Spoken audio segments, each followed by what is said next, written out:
was 16,979.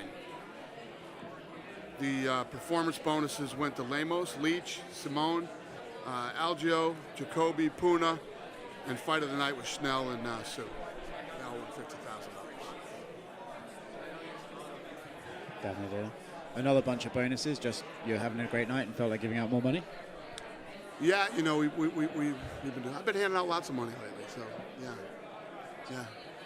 Obviously, the main event was sort of just getting going, and then it finished in that way. This kind of sucks. It's a rough sport, and these things happen, you know. But to have such a and it looked like it was shaping up to be a great fight. So, you know, these things happen. What are you going to do? It sucks, but it's a weird one, right? Because it's sort of like the fight almost didn't happen in a way. They both mentioned about running it back. Is that something you even think about, or do you just move on? He probably needs shoulder surgery now, and you know, God knows, I had shoulder surgery. It's a nightmare, and it takes a long time to recover from. And you know, we'll see what happens. I'm not even thinking about that right now, but awesome that they both want to do it. Another event on ABC. You know, tonight we saw the guys in the golden jackets. I'm curious what it means to you to still be working with ABC and how that experience is.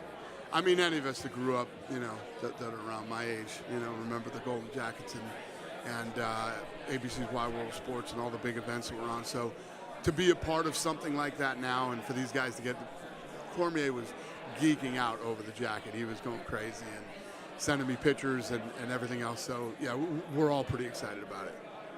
You also announced Charles is fighting Islam in Abu Dhabi. Right. Just tell us your thoughts about that fight, why that one's the way you went, and tell us about it. Well, we you know, we tried to make that other the Dariush fight, broke his ankle. You know, that fight makes sense in Abu Dhabi. Everybody wanted to do it. I think everybody wanted to see it. So here we are.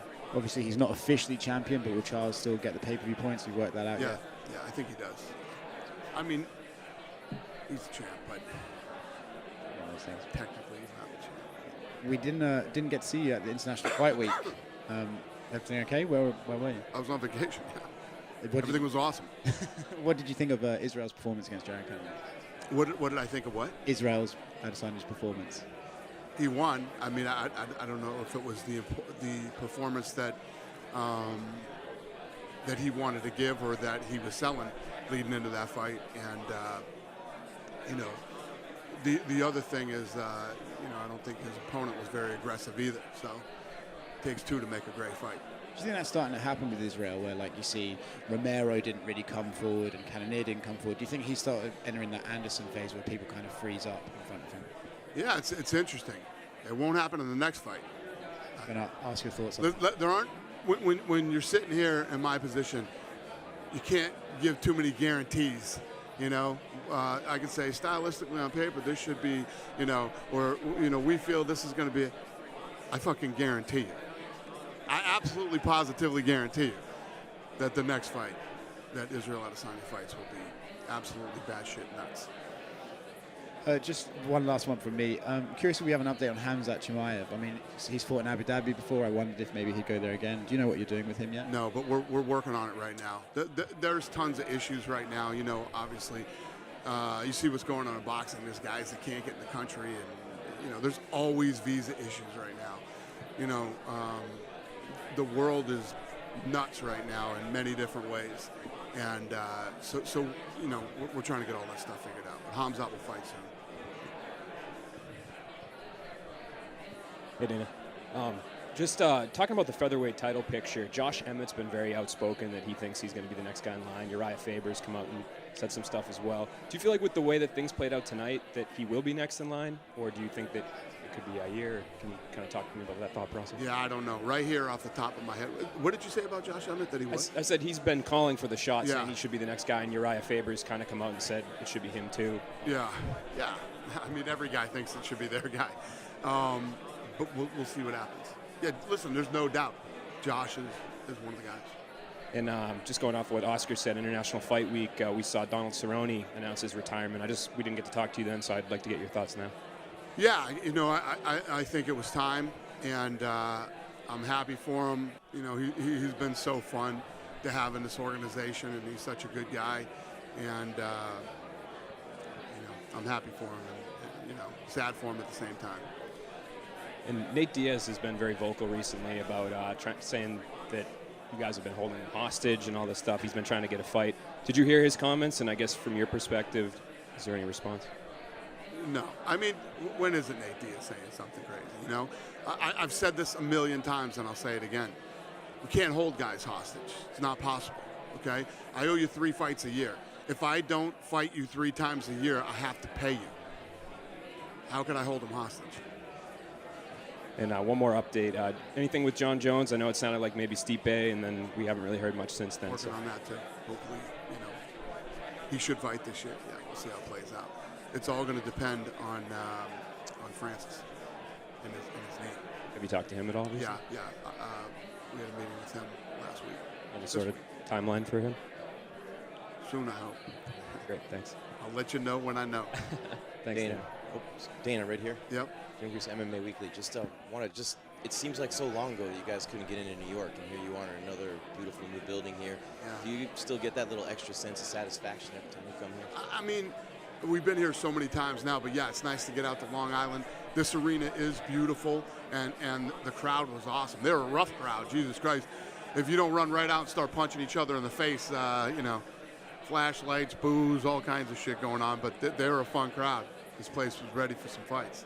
For a Boston fan to say that about New York, right? It's always good. The fans are always great in those cities. But I want to see who else stood out to you on this card, because we saw some great fights and comebacks. Who else stood out to you in the performance today?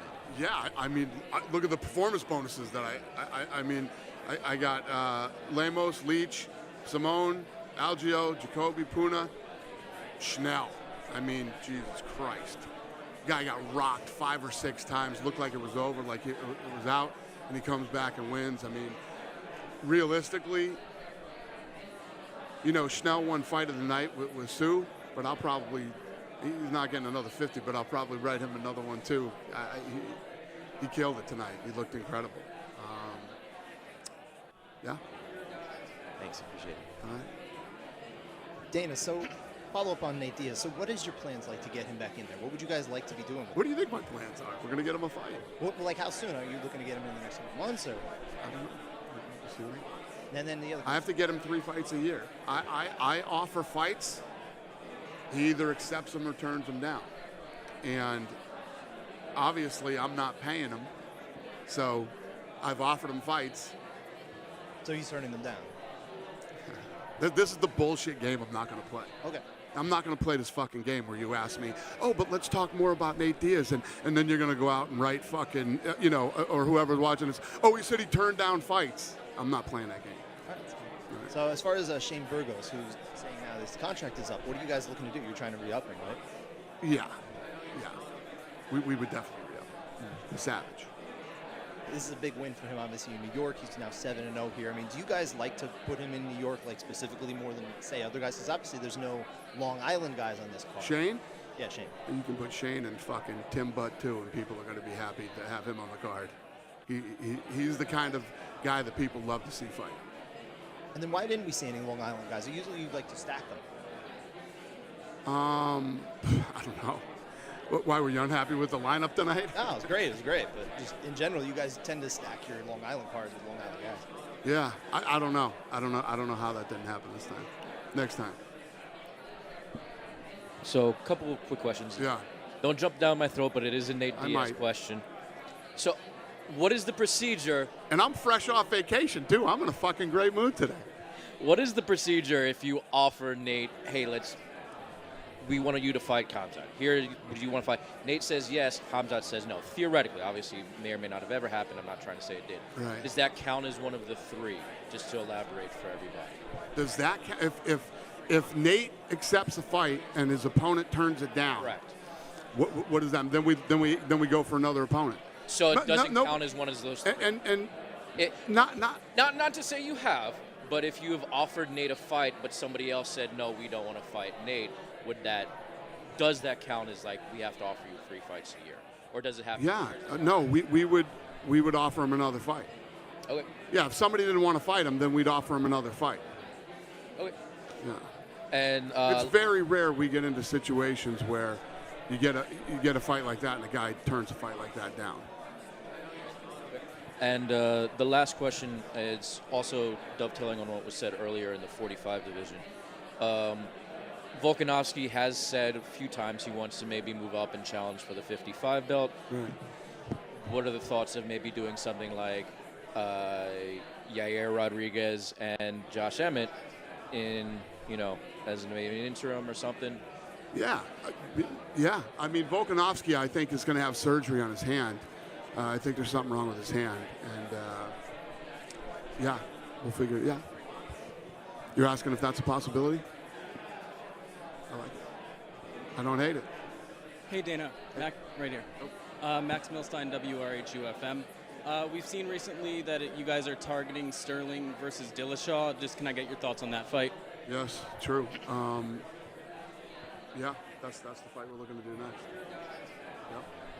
Know what you're asking? Yeah, I just wanted to get your thoughts on that matchup, like what you like about Well, that I think it's a fun fight. Obviously, Dillashaw is one of the best in the world, former world champion. And, yeah. Hey, Dan. We're from Brazil, so any plans for Teixeira and Prochaska, and any plans for an event in Brazil? Yeah, what were we talking about for Brazil? Guys, next year, right? Yeah, next year. We won't be to Brazil till next year. And Teixeira and Prochaska, I saw a post Jerry did about accepting a rematch. He wants to do a rematch. Yeah, I saw that he wants that rematch too. We haven't really talked about that yet though, but I respect the fact that he wants to fight him again. That's awesome. Thank you. Yep. Hey Dana, Mike 77 WABC. Buddy. Hate to ask you this question, but it's part of my job. I'm not sure if you heard earlier in the week, Jake Paul, he was on the fan. He was throwing typical jabs at you. What do you say to Jake? Is this still something? Is this still a thing? It is still. He was on the fan. It isn't to me. I could care less. He's a pay-per-view turd. Do you think there's any chance, or are you open to giving him a chance to fight in the UFC? I would never say never, but it's the last fucking thing on earth I'm thinking about. Do you at all keep in contact with him? Like yeah, we talk all the time, yeah. This is real. He was on vacation with me when Thank you. Thank you. I can tell you guys are done with me now. If we're getting into fucking Jake Paul questions here. Yeah. We could always go to Jake Paul questions, not that bad. Or even, I'll go there for you real quick. Do you know Hasim Rahman Jr. at all? I know you're a big boxing guy. I know of him. I saw he just got knocked out by Tommy Morrison's son. So I know this is going to be a question that you're going to get asked 100 times. What are your thoughts on that fight? Do you think Rahman ends the Jake Paul hype train? Well, he just got knocked out. Why wouldn't you go after the guy who knocked him out? That's a tougher fight. That's not the business I'm in. I'm in a different business than that. And then, I'm in the tough fight business. And then I have endless questions for you, Dan, but even like a Logan Paul question. I know you spoke to Logan a little bit when you were on the podcast, and you mentioned a little bit like you might be interested in possibly having him potentially do a UFC fight one day. Was there any more talks? Well, I like Logan Paul, but I don't.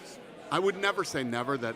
Oh, I would never do that, but we literally, every Tuesday I go into matchmaking and we don't talk about that kind of stuff. And then I know you have endless, you said a lot of big fights are coming up. Can you give us one? I can't. When we're ready to announce it, I will. Is Colby versus Poirier potentially one of them, or is that a fight that you might be entertaining? Because we spoke to Colby one night and he was like, it's looking like Poirier.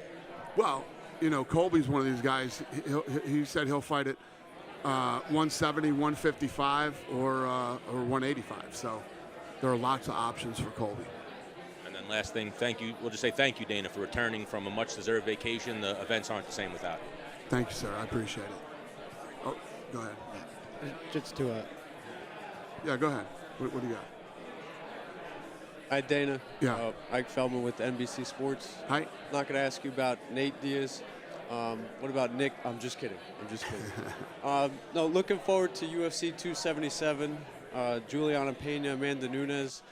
Juliana Pena is a favorable underdog for that fight as well. Not as big as the first fight. I think she was like a plus 600. Right. Here I'm seeing a plus 250. What are your thoughts about that fight and that matchup? Thank you. Yeah, no, I'm excited. Obviously, huge upset in the first fight, and we're going to find out if Amanda still has that fire and she comes back, and if this fight is any different.